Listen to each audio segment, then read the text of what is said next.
E hoje, começando este assunto, eu quero mencionar o Salmo 107, 37, que fala de um grande testemunho que houve com o povo de Israel.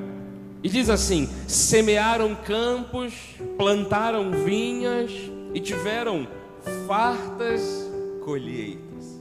Estou lhe falando de um povo que tinha sido escravizado, de um povo que foi humilhado e que depois peregrinou no meio do deserto cerca de 40 anos, povo sempre perseguido, e que no final das contas Deus os livrou, Deus os abençoou, Deus os curou, e quando tiveram os seus campos, eles semearam campos e tiveram fartas colheitas. Há um paralelo da vida do povo de Israel com a tua vida. Hoje nós somos o Israel de Deus, somos o verdadeiro povo do Senhor. Que os nossos campos sejam repletos de frutos, né? Que possamos ter fartas colheitas.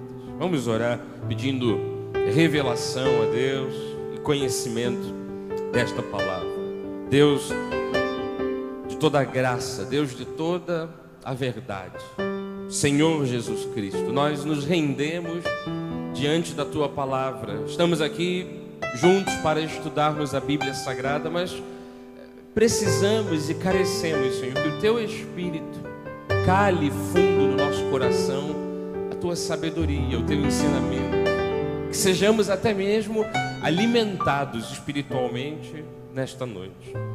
Estou aqui como ministro deste altar, como bispo da igreja, e peço que o Senhor use a minha vida e fale a cada um dos nossos corações, nos ensinando, Senhor, a chegarmos a este ponto de semearmos e termos fartas colheitas. Assim oramos no nome de Jesus e dizemos juntos amém, amém e amém. Graças a Deus. Mais uma vez, obrigado ao nosso diácono e a todos os irmãos que fazem com que cada culto aconteça. E eu estou mais uma vez hoje, nesse domingo, trazendo esta mensagem diante dos irmãos, para minha família espiritual, né? minha família da fé, mencionando esse tipo de texto que é o Salmo 107. E só para dizer, você sabe que os salmos são composições poéticas, são músicas, né? E existem alguns salmos que têm até mesmo um teor profético. Outros salmos, a grande maioria deles, tem um teor histórico, porque contam histórias. Esse tem um teor histórico, todavia testemunhal, né? Porque ele dá um testemunho daquilo que Deus fez com o povo de Israel. Eu não vou ler o Salmo 107 todo, mas só para você entender. A ideia do salmista, do cantor, era que o povo de Israel, que havia sido escravizado e que depois foi libertado por Moisés, Deus promete uma terra maravilhosa. E até que eles chegassem na terra, peregrinaram 40 anos no deserto. Só sofrimento, só aperto. E o salmista considera que Deus os curou a todos quando tiveram que sair no meio do deserto, que Deus os libertou, que Deus fez uma série de coisas. Apenas um exemplo daquilo que aconteceu, está aqui, no contexto, que é do 35 ao 38, né? O versículo 35 ao 38. Deus diz assim: converteu o deserto em lençóis de água, a terra seca ele converteu em mananciais. Ele fez algo por aquele povo. O 36 diz: estabeleceu aí os famintos. Famintos que outrora eram famintos, né? Então Deus tirou um povo do cativeiro e levou eles para uma terra boa, os quais edificaram uma cidade em que habitassem. O 37 a gente leu, né? Então semearam campos, plantaram vinhas, tiveram fartas colheitas. O 38 arremata, né, de modo glorioso: Deus os abençoou de sorte que se multiplicaram muito e o gado deles não diminuiu. Então, houve crescimento do povo e até aquilo que representa as obras das mãos, aquilo que representa o trabalho, o serviço de cada um, que é o gado, que são as terras, a pecuária ou a agricultura, Deus diz que cresceu. Porque se não diminuiu, é sinal de que cresceu. Com tudo isso, eu quero que os irmãos pensem. Um povo que sofreu tanto, e às vezes é o que já aconteceu com alguns de nós. Já passamos tantos apertos, tanto sofrimento, né? Alguns já chegaram na penúria. E se Deus fez isso com o povo de Israel, Ele pode fazer perfeitamente bem na nossa vida. A gente só tem que ter um foco para o futuro, porque a gente está lendo aqui o final da história, um final feliz. O povo faminto, o povo diminuído, o povo escravizado, Deus os multiplicou. Quero dizer com isso também que você pode sim ter um desejo de crescimento. O gado não diminuiu, cresceu, avançou. A coisa se expandiu. Então você pode sim ter um desejo de crescimento para a sua vida. Não pense que é um pecado pedir a Deus por abastecimento. Não pense que é um erro pedir a Deus que haja mais recursos financeiros na sua vida, que um salário seja melhor, que o emprego venha melhor do que outro. Não. Não tem nada a ver o amor ao dinheiro, que muitas vezes é dito, massacrando os irmãos a pensarem assim: se você tem um pouco de vida material, se você tem um pouco de abastecimento, você ama o dinheiro. Não, não tem nada a ver o amor ao dinheiro, como muitas vezes é dito, com o fato de realmente desejar uma vida próspera. Sabe quem ama o dinheiro? A pessoa que só vai atrás de riqueza, de bens. E é como diz o texto bíblico, ele ganha o mundo inteiro às vezes, mas perde a alma, perde a vida, perde às vezes a saúde.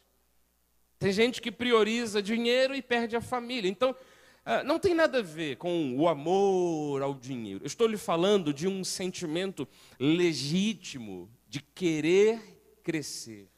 Então, ouça, é lícito pedir a Deus por crescimento. Deus autoriza isto para você. Aliás, nós temos que ter uma confiança em Deus a ponto de lhe pedir, de pedir a Deus qualquer coisa. Inclusive, de tanta gente que buscou o crescimento, buscou prosperidade e alcançou. Mas eu vou tocar em outros assuntos. Eu vou falar justamente do ponto em que, para que haja uma grande colheita, nós temos que sempre estar semeando.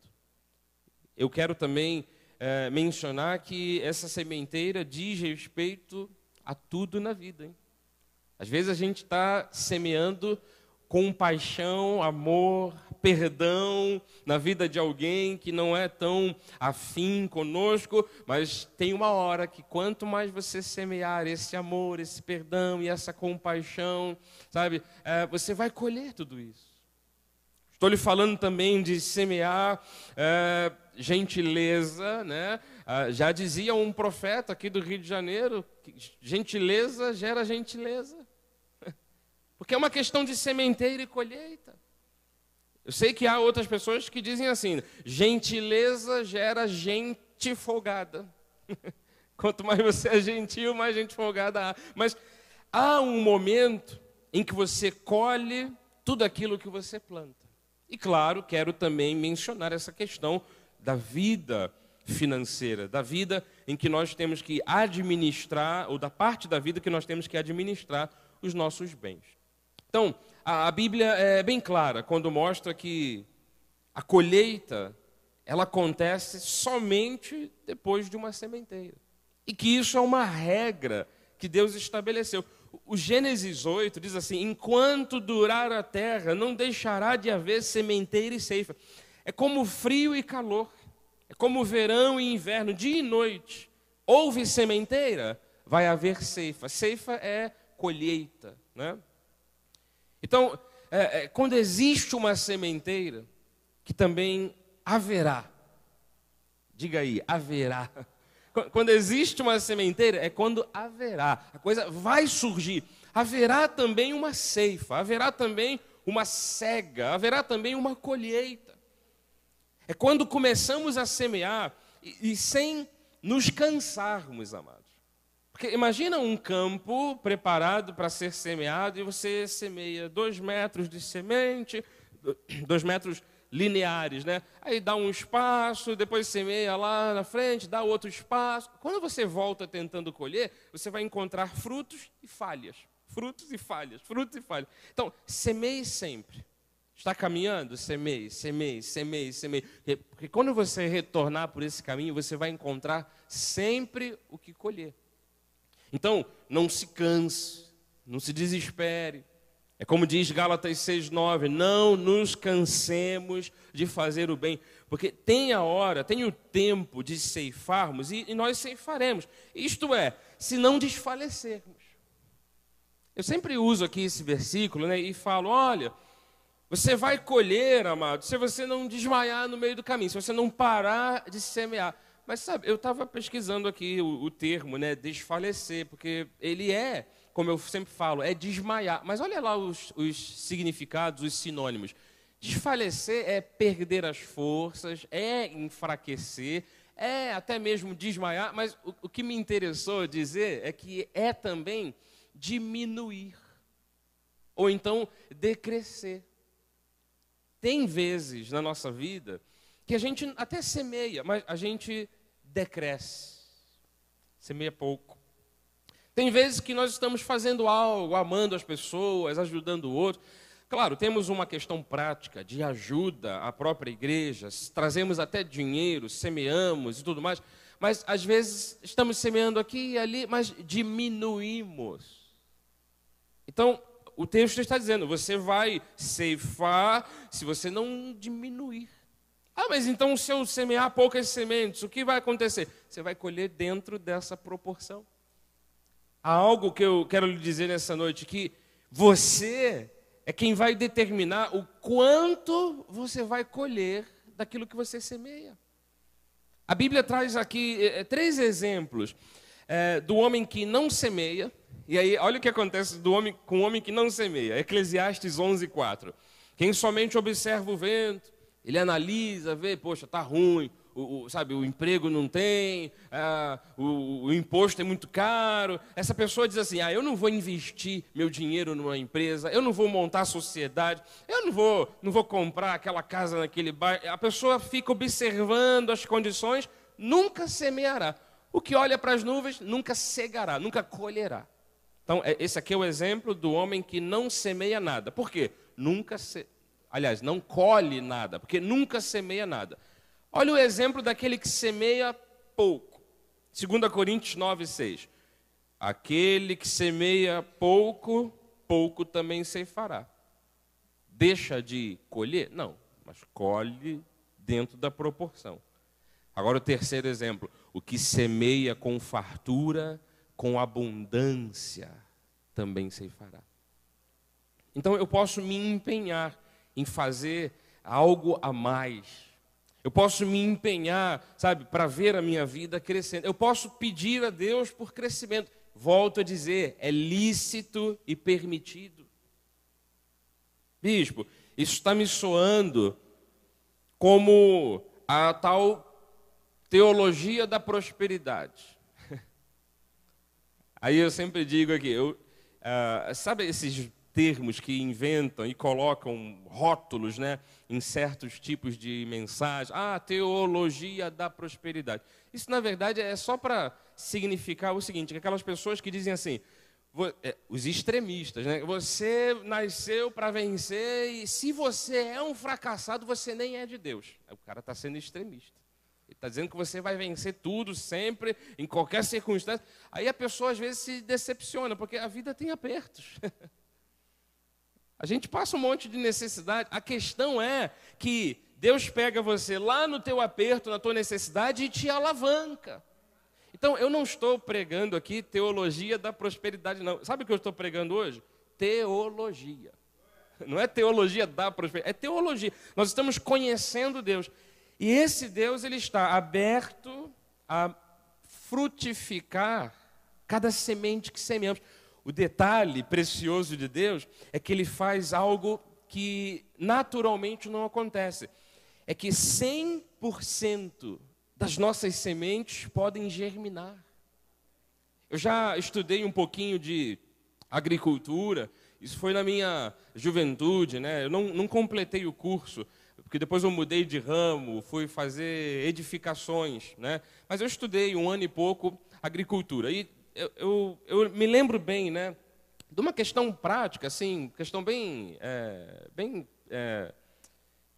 corriqueira, né, da agricultura. O indivíduo que vai plantar feijão, ele abre uma cova e naquela cova ele põe, em vez de botar 1 grão de feijão, por causa de uma questão de probabilidade, ele coloca 2 grãos ou 3.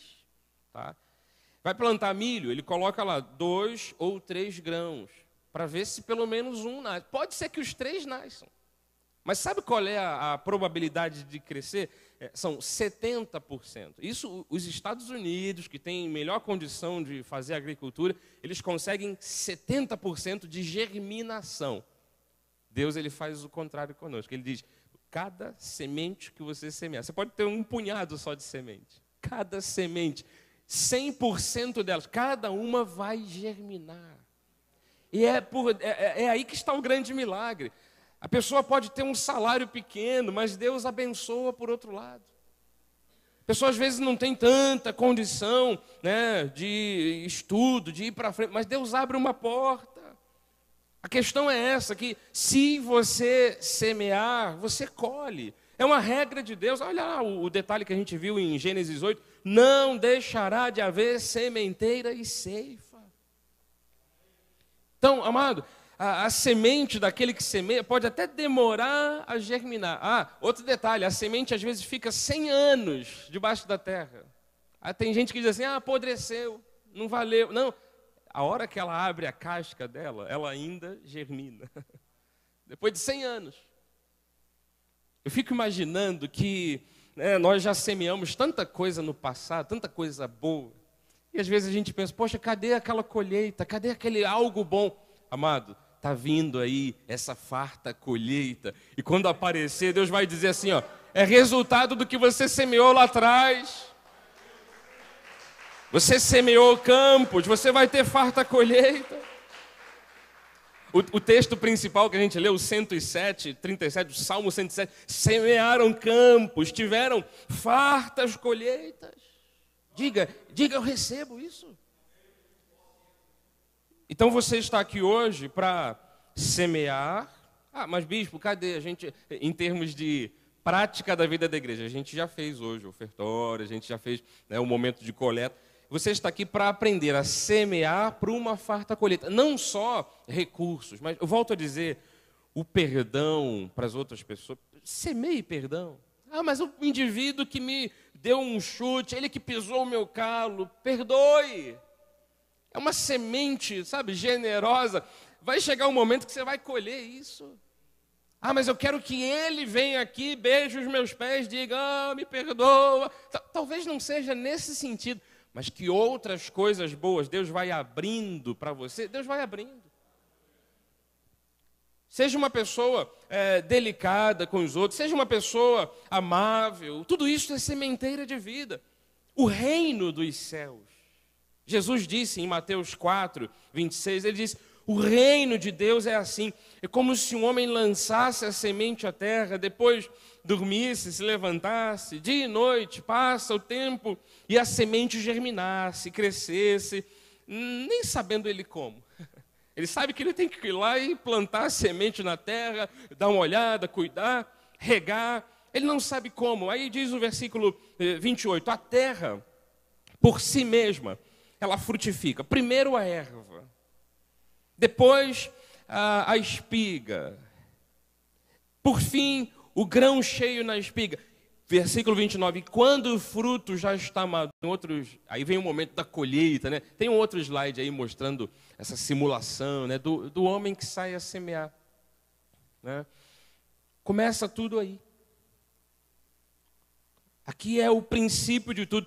Então depois, olha aí uma série, né, de sementes germinadas. A semente cria uma pequena raiz, ali depois cria para cima um pendão, começa a crescer. Aí depois vem o fruto, tem aí umas maçãs bonitas, né? Dá um pouco de fome até, né? Já são 7h20. Mas sabe essa coisa de você até querer se alimentar bem? Mencionei hoje aqui de manhã, é importante que você se alimente bem, cuide da sua saúde. A pessoa tem que comer de 3 em 3 horas, ou no máximo de 4 em 4, né? Até para emagrecer. Você quer emagrecer? Coma de 3 em 3 horas. Parece o contrário, né? Se eu comer de 3 em 3 horas, eu vou engordar. Não, coma pouco, de 3 em 3 horas, que aí o teu organismo entende que tem que queimar gordura. Eu como 6 da manhã, depois como 6 da noite. Aí o teu organismo entende assim, esse cara é um urso em hibernação. Eu vou guardar a energia, né? Então, tem esses processos. Aí, para você comer bem e comer no tempo devido, você tem que chegar na colheita, no fruto. Estou querendo dizer que isso consiste em você ter semeado coisas lá na frente. Alguém pode dizer, mas bispo, já entendi, eu entendi como acontece, mas qual é o tempo para isso? Será que amanhã eu vou colher o que eu semei hoje? Porque, bispo, olha, eu estou com um pouquinho de pressa. Um pouquinho de pressa. Tem um tempo, amados. Os americanos falam do time, né? Há um time de Deus, há um tempo específico para as coisas. Agora, você só não pode se cansar de semear sempre. Já que toda colheita depende de um semeador, começa tudo com o homem, né? Eu vou lhe dizer uma coisa, um semeador fiel a Deus, ele passa a ter crédito diante de Deus. Aleluia. Um semeador um homem que é fiel a Deus, sendo fiel à família, sendo fiel aos seus propósitos, ele passa a ter crédito diante de Deus, ele começa a ver maravilhas acontecerem. Um homem fiel a Deus, ele altera toda a estrutura da família, ele pode mudar a cidade que ele mora. Porque ele semeia, colhe, cresce, fica feliz. E você sabe que isso tem tudo a ver com o que a gente faz também pela igreja. Né? Tem aquele texto famoso de Malaquias. Você sabe que todo pastor conhece, né, já a primeira coisa que dão na aula de teologia. Não, estou brincando, né? A primeira coisa que ensinam em algumas igrejas é, olha, Malaquias 3:10. Grava isso aí na tua mente. Os líderes falam para os pastores, grava aí, Malaquias 3:10. Porque ele pergunta assim, mas para que é isso? Não interessa. Você vai subir lá no púlpito e vai dizer, Malaquias 3:10, tragam dízimos. Tem pastor que só sabe isso. Eu não sei, é melhor ler, vou deixar o 10, não sei, para depois. Não é melhor ler aí o do 11, porque para não assustar muita gente, né? Olha o que diz esse texto, que tem tudo a ver com a colaboração que a gente faz com a igreja também. Por vossa causa repreenderei o devorador. Isso aqui é o versículo 11, né? Para que não vos consuma o fruto da terra. A vossa vide no campo não será estéril, diz o Senhor dos Exércitos. Todas as nações vos chamarão felizes, porque vocês vão ser um povo abençoado, diz o Senhor dos Exércitos. Então, lá no 16 diz assim, então os que temiam ao Senhor falavam uns aos outros, o Senhor atentava e ouvia.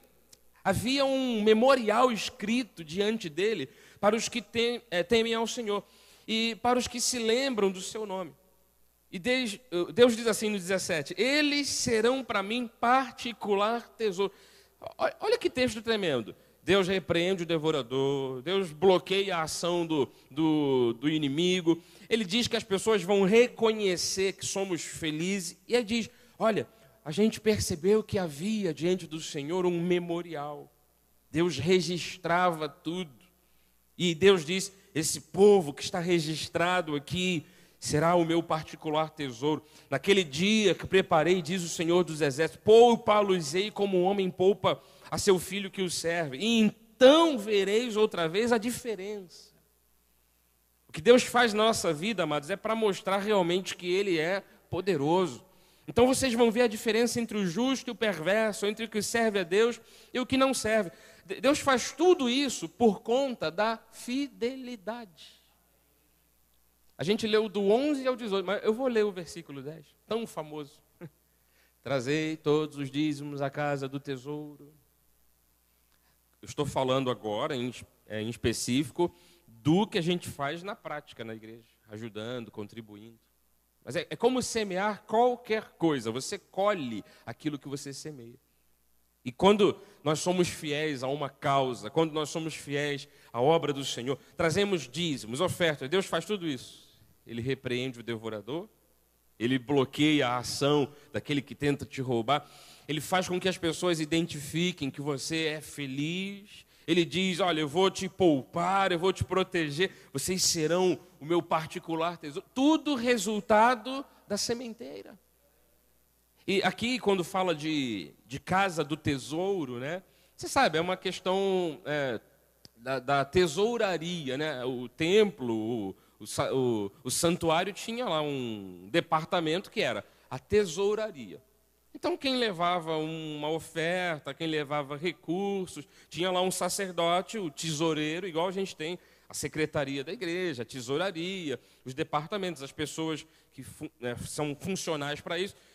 Você vai à tesouraria, mas você sabe que a origem dessa palavra é justamente esse. A tesouraria vem do tesouro, e tesouro tem a ver com aquilo que o indivíduo adquire durante um tempo e guarda como algo valioso. Nas palavras de Jesus, ele disse assim, em Lucas 12:34, porque onde está o vosso tesouro, aí vai estar o teu coração, a tua vida. Então, a minha pergunta é, amados, se nós temos a obra de Deus como algo valioso, o nosso coração vai estar aqui. E por conseguinte, né, parte da nossa tesouraria também, do nosso dinheiro, do nosso recurso.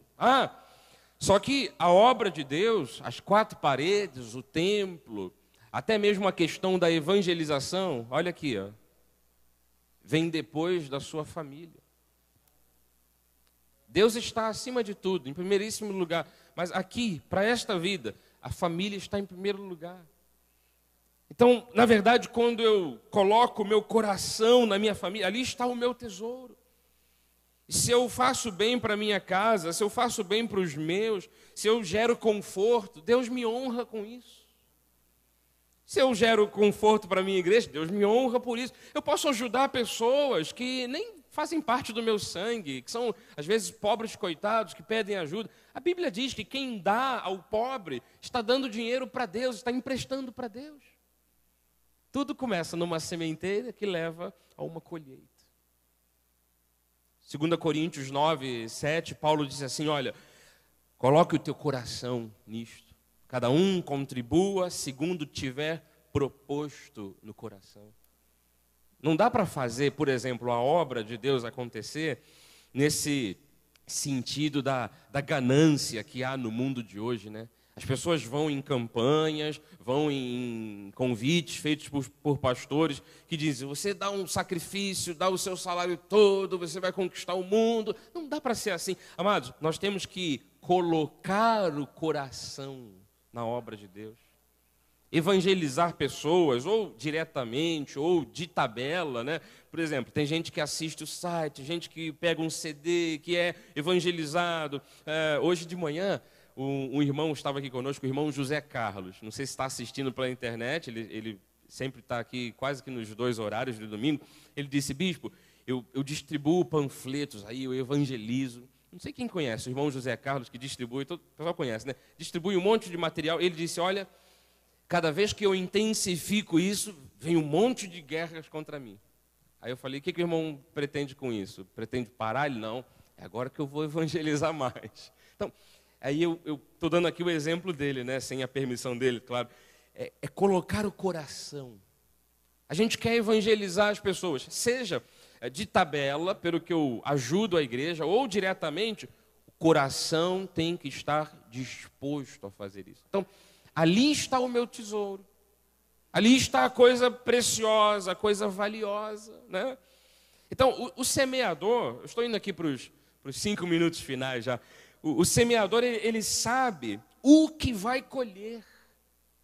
Volto a dizer os mesmos conceitos. Se ele semeia amor, ele sabe que vai colher amor. Porque ele semeou amor. Se ele semeia perdão, ele sabe, eu vou colher isto. Se ele semeia companheirismo, amizade, ele sabe o que vai colher. Ao semearmos recursos financeiros para a obra de Deus, a gente sabe que a gente vai colher recursos financeiros. Você lembra quando nossas necessidades e nos dá riqueza, nos supre as necessidades? Esse é o Deus a quem seguimos e a quem servimos, amados. Então eu tenho que ter isso na minha visão de reino, visão de vida. Onde está o meu tesouro? Onde está a coisa valiosa? Em primeiro lugar, a família, depois a igreja, depois as pessoas que nos pedem ajuda, depois um sonho em particular. Você quer concluir um sonho, quer realizar um sonho, de repente viajar, não sei, fazer um curso, fazer uma faculdade? Família em primeiro lugar, depois a tua igreja, depois os teus sonhos e, claro, as pessoas que estão à sua volta. Mas aconteça o que acontecer, seja sempre fiel a esta visão. Aconteça o que acontecer, seja sempre fiel. Eu vou terminar com um apanhado aqui de versículos que falam do que acontece na vida de quem é fiel. Vou ler rapidamente. O Salmo 31, 23, por exemplo, diz assim: amai o Senhor, vós, todos os seus santos. O Senhor preserva os fiéis. Senhor há de preservar a tua vida. O Senhor preserva os... Versículo 24. Sede forte, revigore-se o vosso coração, vós todos que esperais no Senhor. O Salmo 101, 6 diz assim: os meus olhos procurarão os fiéis da terra, diz o Senhor, para que habitem comigo. O que anda em reto caminho, esse me servirá. E aí depois Deus mostra a diferença, né, do que serve a Deus e do que não serve. Então ele diz: eu olho e procuro os fiéis. Eu, com os meus olhos aqui, com hipermetropia no olho esquerdo, astigmatismo no direito, eu consigo ver aqui homens e mulheres fiéis ao Senhor.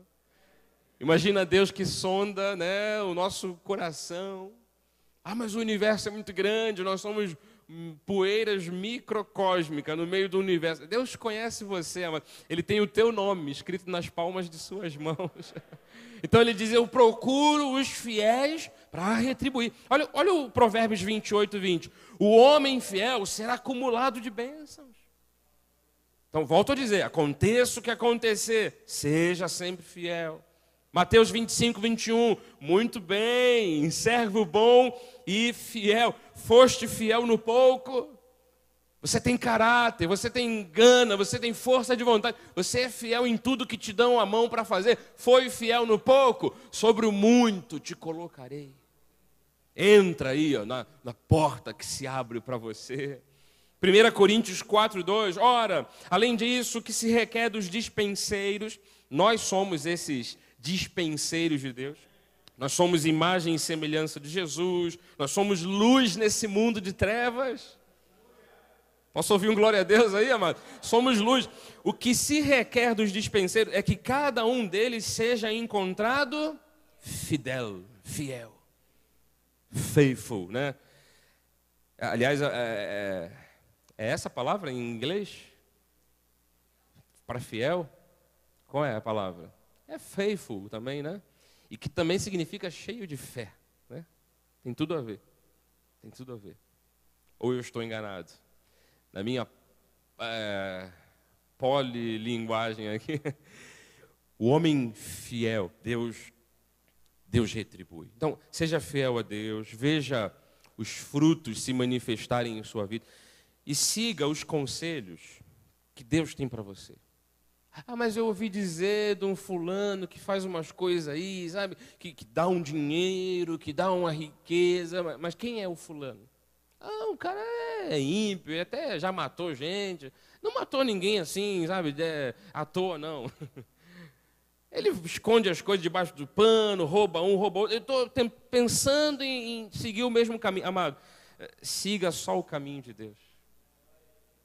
Ah, mas tem ali uma maracutaia que dá para fazer lá na empresa que eu tenho, usa o CNPJ aqui, outro ali, faz um bololô e depois dá um jeito.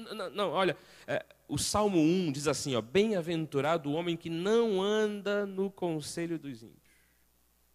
Então, acima de tudo, além de ser fiel em tudo, não ouça a voz, sabe, de quem traz um monte de conversa fiada, não. Bem-aventurado o homem que não se detém no caminho dos pecadores, nem se assenta para fazer sociedade, para fazer concílio, não. Ele nem se assenta na roda dos escarnecedores. Antes, o seu prazer está na lei do Senhor, na sua lei medita, dia e noite. E ele passa a ser, olha o versículo 3, como árvore plantada junto à corrente de águas, que no devido tempo,